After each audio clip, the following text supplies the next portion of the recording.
If he had never fired me, then I would never have known I was a millionaire. I'm the kind who believes in loyalty, hard work, and showing up even when life knocks you down. For 30 years, I built my boss's restaurant empire in Chicago from the ground up. I managed the books, trained every manager, handled suppliers, everything. He used to call me his right hand, until one morning he walked in wearing his shiny new Rolex, smirking like he'd just made the deal of a lifetime. "Janet," he said, "you've been incredible, but it's time for some younger energy in the company." Younger energy. That was his way of saying, "You're old. You're replaceable." I stood there, my heart in my throat, watching the company I'd built, my life's work, crumble beneath a single word. Fired. I packed my things, smiled politely, and left. But when I got to my small apartment that night, I broke down. I felt worthless, forgotten, until I remembered something. An old savings account my late parents had opened for me as a child. Maybe a few $100, I thought. Enough to pay rent while I looked for another job. The next morning, I walked into the bank, still in my faded work blouse.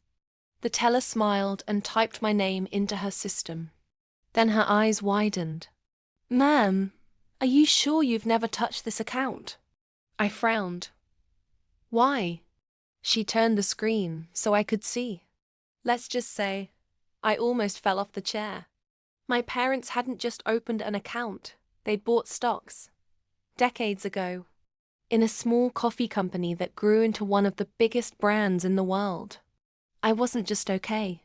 I was a multi-millionaire. For a moment I laughed. Then I cried. Then I realized, the man who said I was too old had no idea how wrong he was. So I made a few phone calls. Quiet ones. Strategic ones. Within 6 months, I opened my own restaurant, just 2 blocks from his flagship location. I didn't copy his style. I reinvented it. Modern, warm, and powered by the best staff he'd ever mistreated. Opening night. The line wrapped around the block. I watched from my office window as his restaurant sat nearly empty. 2 weeks later, he came storming into mine, face red. "You think you can take my customers?" I smiled, handing him a menu. I didn't take them. They followed the woman who actually built this business. He sneered. "You'll regret this." I tilted my head. "I don't think so. Because starting next week, I'm buying out your suppliers. All of them." His jaw dropped.